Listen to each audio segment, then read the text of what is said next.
O Senhor esteja convosco. Ele está no meio de nós. Proclamação do Evangelho de Jesus Cristo, segundo Lucas. Glória a vós, Senhor. Estava chegando o tempo de Jesus ser levado para o céu. Então ele tomou a firme decisão de partir para Jerusalém e enviou mensageiros à sua frente. Estes puseram-se a caminho e entraram num povoado de samaritanos para preparar hospedagem para Jesus. Mas os samaritanos não o receberam, pois Jesus dava a impressão de que ia a Jerusalém. Vendo isso, os discípulos Tiago e João disseram: Senhor, queres que mandemos descer fogo do céu para destruí-los? Jesus, porém, voltou-se e repreendeu-os, e partiram para outro povoado. Enquanto estavam caminhando, alguém na estrada disse a Jesus: Eu te seguirei para onde quer que fores. Jesus lhe respondeu: As raposas têm tocas, os pássaros têm ninhos, mas o Filho do Homem não tem onde repousar a cabeça. Jesus disse a outro: Segue-me. Este respondeu: Deixa-me primeiro ir enterrar meu Pai. Jesus respondeu: Deixa que os mortos enterrem os seus mortos, mas tu vai anunciar o reino de Deus. Um outro ainda lhe disse: Eu te seguirei, Senhor, mas deixa-me primeiro despedir-me dos meus familiares. Jesus, porém, respondeu: Quem põe a mão no arado e olha para trás, não está apto para o reino de Deus. Palavra da salvação. Glória a vós, Senhor.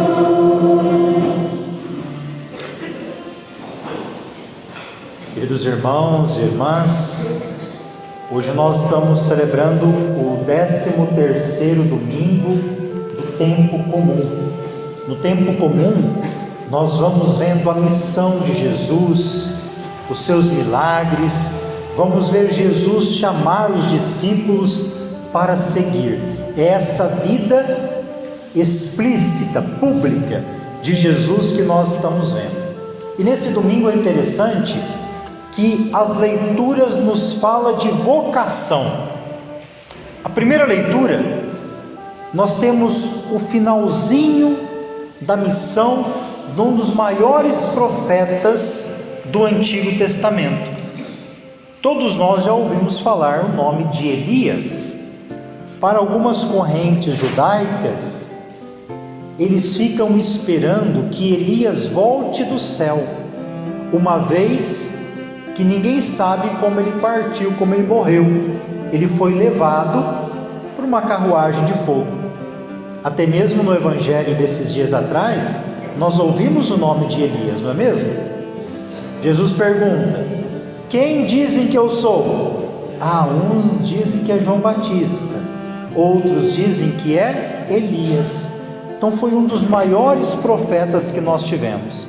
O Elias aqui, na primeira leitura do livro dos Reis, ele já está velhinho, está terminando a missão. E Deus vai escolher um outro profeta para substituir o Elias que está idoso. E Deus fala assim para Elias na primeira leitura: Vai, unge Eliseu, filho de Safate, como profeta em teu lugar. Então Elias recebe a missão de ungir o Eliseu. Então, que a gente saiba que unção, quando alguém é ungido, é algo muito sério, sagrado. A gente é ungido para uma missão. Antigamente os reis eram todos ungidos. aqui também o profeta vai ser ungido porque ele tem uma missão de profetizar. Por isso que no batismo nós nos tornamos profetas. No batismo nós somos ungidos com 2 óleos, no peito com óleo da fortaleza, do combate, que se chama óleo dos catecúmenos, e depois na fronte com o óleo do crisma. Então o crismado ele é ungido para uma missão. E aí depois o que o Elias faz? Ele passa por onde está o Eliseu, que está ali cuidando das suas juntas de boi. Então quem é o Eliseu? É um homem do campo, é um agricultor, tem os seus bois, mas é um homem comum, como qualquer um de nós. Ele está ali lavrando a terra, e nesse comum do dia a dia, o Eliseu passa, e ao passar, o Eliseu joga o manto, o Elias joga o manto sobre o Eliseu. E continua, quando Eliseu percebe que o manto caiu sobre ele, ele corre atrás do Elias. Para nós, que esse texto está muito distante da nossa época, pode ser que não tenha sentido, mas o Eliseu entendeu. Porque quando se joga um manto sobre alguém, está dizendo que ele vai assumir essa missão. Ele vai assumir a missão do outro. Ele vai ser o profeta no lugar do Elias. Então Elias lança o manto sobre o Eliseu. Ele vai ser o novo profeta. Você sabe que na liturgia, na maioria das vezes, a primeira leitura da missa do domingo, ela tem uma ligação com o Evangelho. Olha o pedido que o Eliseu fala: olha, deixa primeiro eu ir despedir lá da minha família. E o Elias permitiu.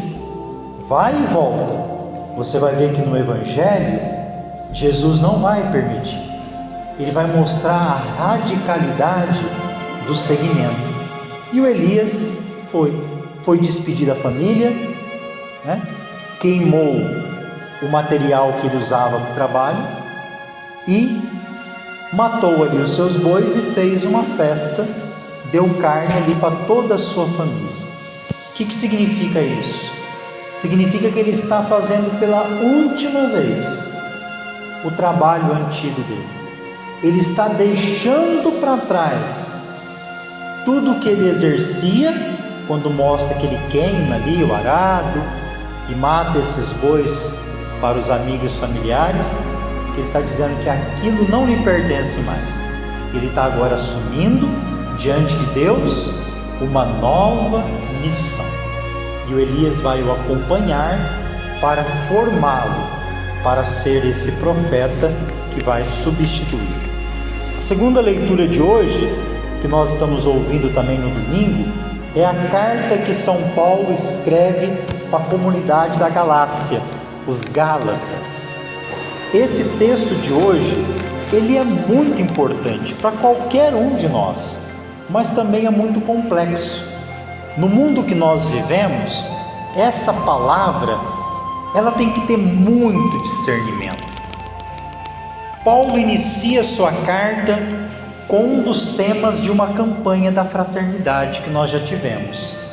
É para a liberdade que Cristo nos libertou. Ele, na cruz, morre pelos nossos pecados. Essa palavra é muito profunda.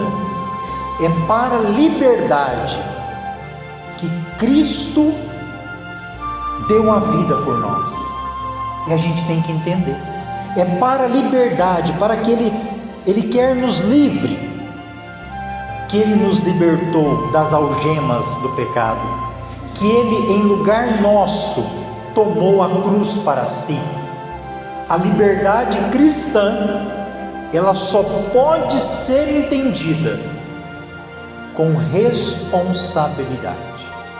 Não existe liberdade cristã sem discernimento e sem responsabilidade. O contrário disso é uma falsa liberdade, que a gente pode traduzir até por libertinagem. É achar que eu posso tudo. Amanhã cai uma doença sobre nós e a gente vai dizer assim: nossa, como eu sou limitado. O seu carro faz quantos quilômetros? Se você olhar no velocímetro dele, né? Tem lá um painel que tem carro que passa de 200. Só que lá na rodovia tem umas placas. Alguns lugares está dizendo que é 60, uma rodovia um pouquinho mais 80, outra 100. E aí você vê que aquela placa está indicando aquela velocidade, mas você quer pôr 220 por hora. Você é livre, aparentemente, para fazer. Só que você é livre para assumir as consequências. Se vem um animal na pista, você de 220 por hora, nem o seu tio, aquele senhor chamado airbag, vai te salvar. Você é livre para acelerar, mas é livre também para assumir as consequências. Por que Jesus está falando de liberdade? Porque o Evangelho, a liturgia de hoje é vocacional, está falando de seguir. Ninguém pode seguir Cristo se não for livre. Ninguém pode seguir a Jesus obrigado. Um pai e uma mãe não pode obrigar um filho, dizer para ele: você vai seguir Jesus. O pai e a mãe tem que indicar o caminho, mostrar o caminho. Meu filho, esse é o melhor caminho, explicar o porquê do seguimento de Jesus. Mas o filho que vai obrigado é igual um amigo que eu conheci que foi para o seminário. A gente perguntava para ele: por que você está aqui? Ele dizia: porque minha mãe, é o sonho dela que eu seja padre. Mas não era o sonho dele. Então ele estava lá, mas com peso, porque ele queria fazer a vontade da mãe e não dele, e sofria muito por estar ali, porque ele não estava livre, como diz o Evangelho de hoje. Nós, até o último dia da nossa vida, vamos viver uma dicotomia entre carne e espírito. Depende de você, através da sua vida de intimidade com Deus, de oração, de discernimento, e discernindo: a minha liberdade me leva até onde? Qual as escolhas que eu faço e que me faz me sentir livre com o que eu escolho? O Evangelho de hoje, Evangelho de São Lucas, Jesus aqui vai começar uma outra caminhada. Você já percebeu que a tua vida, às vezes, ela tem um tipo como se fosse um ciclo, né? Nós estamos caminhando num período, num lugar, depois a missão muda radicalmente. Jesus agora, ele está caminhando para Jerusalém. E é interessante que esse evangelista, o Lucas, ele vai dedicar mais ou menos 10 capítulos do seu evangelho só para falar dessa caminhada até Jerusalém. Os outros sinóticos, Marcos e Mateus, um vai gastar um capítulo, outro 3. Olha a diferença. Então, só para a gente situar, Jesus está pregando aonde? Numa região aqui que se chama Galileia. É uma região pobre, com muitos pagãos. É aqui que Jesus chamou os primeiros discípulos, André e o irmão Pedro, Tiago e o irmão João, e depois ele está indo para uma outra região aqui que se chama Judéia. Ali está Jerusalém. Então ele vai sair da Galileia para ir para a Judéia. Só que no meio do caminho tem uma outra região chamada Samaria, e os samaritanos e os judeus não se dão bem. Tem um conflito muito antigo. E aqui Jesus, sabendo que ia subir para o céu, foi para Jerusalém, e ali, quando chegou na Samaria, mandou discípulos à frente para preparar hospedagem. E os samaritanos não os acolheram, porque percebeu que Jesus estava indo para Jerusalém. e na Samaria também tem o seu templo. Ao não ser acolhido, aqui também a gente pode fazer uma ligação que Jesus não vai ser bem acolhido em Jerusalém. Quando ele não foi bem acolhido lá, 2 discípulos que a gente conhece, o Tiago e o João, vão dizer uma coisa para Jesus. Olha aqui para mim um pouquinho você. Deixa eu te perguntar, você tem um temperamento fortinho? Sim ou não? Quem deu risada tem um pouco, né? Às vezes nós temos uns temperamentos, né? Os 2 discípulos aqui têm um temperamento que a gente não imagina.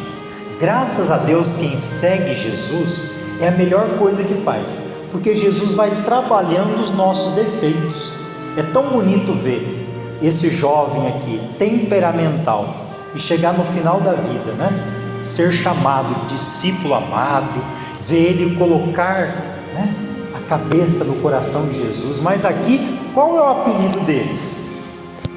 Boanerges, significa alguém com temperamento forte. Boanerges significa filho do trovão. Ó, imagina como que é? Esse daí, alguém fala uma palavrinha, deve dar um coice. Chama-se Tiago e João. Olha o que ele fala para Jesus: Senhor, quer que a gente manda fogo do céu para destruí-los? Porque eles não nos acolheram, não nos deram hospedagem? Quer que a gente manda fogo do céu para destruí-los? Olha, como que está o coração de uma pessoa que quer, porque não foi bem acolhida, quer que mande matar os outros, quer que mande exterminar. Você não vai eliminar os problemas e os defeitos da sua vida eliminando as pessoas, porque está dentro de você. Se você não trabalhar as suas crises, as suas dores, os seus traumas de infância, as suas rejeições, você pode tirar, matar quem você quiser, não vai melhorar, só vai piorar, porque está dentro.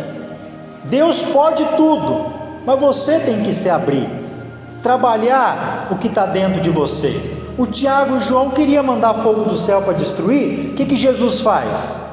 Você, pai e mãe, se não toma as rédeas, você vai criar filhos e filhas na libertinagem e não na liberdade. Você tem que fazer como Jesus. O Evangelho não explicita o que ele disse, mas Jesus chamou os 2 e deu um puxão de orelha e corrigiu. Eu fico imaginando Jesus falando: como assim, Tiago e João? Eu estou formando vocês aqui para o serviço, para o amor, e você quer mandar fogo do céu?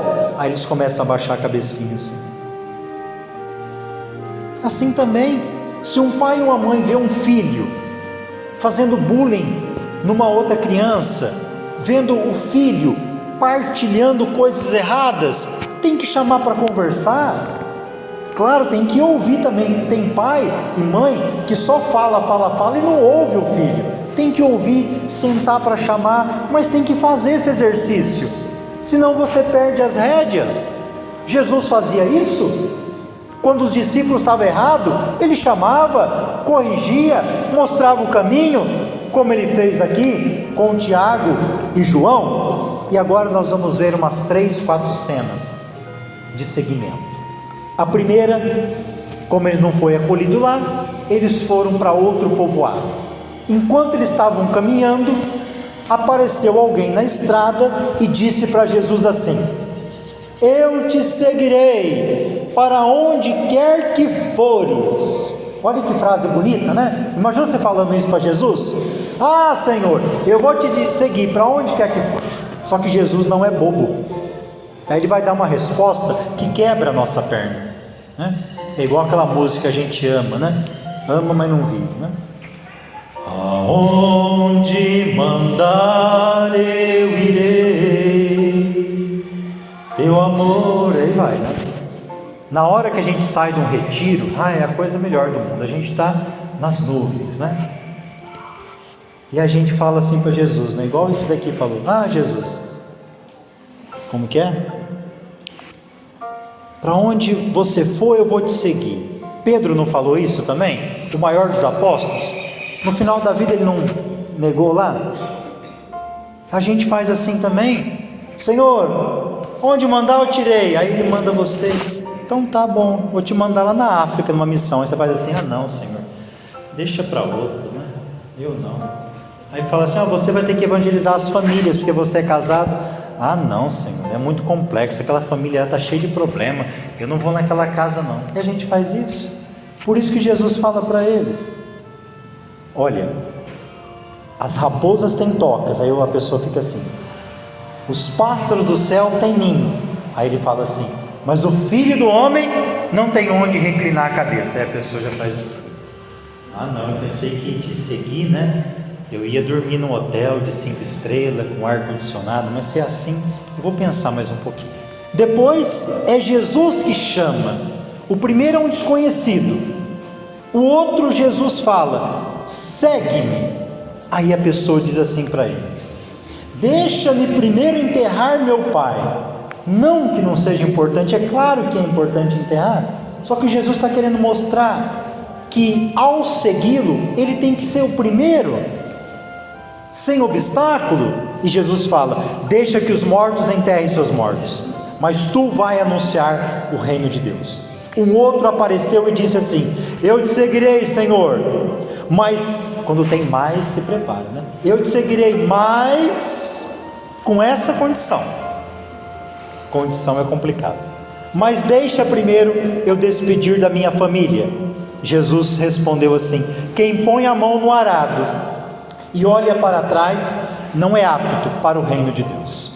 Que essa liturgia de hoje também nos ajude, como a primeira leitura, quando jogar o manto do batismo sobre nós, a gente possa assumir a nossa missão profética de anunciar e denunciar.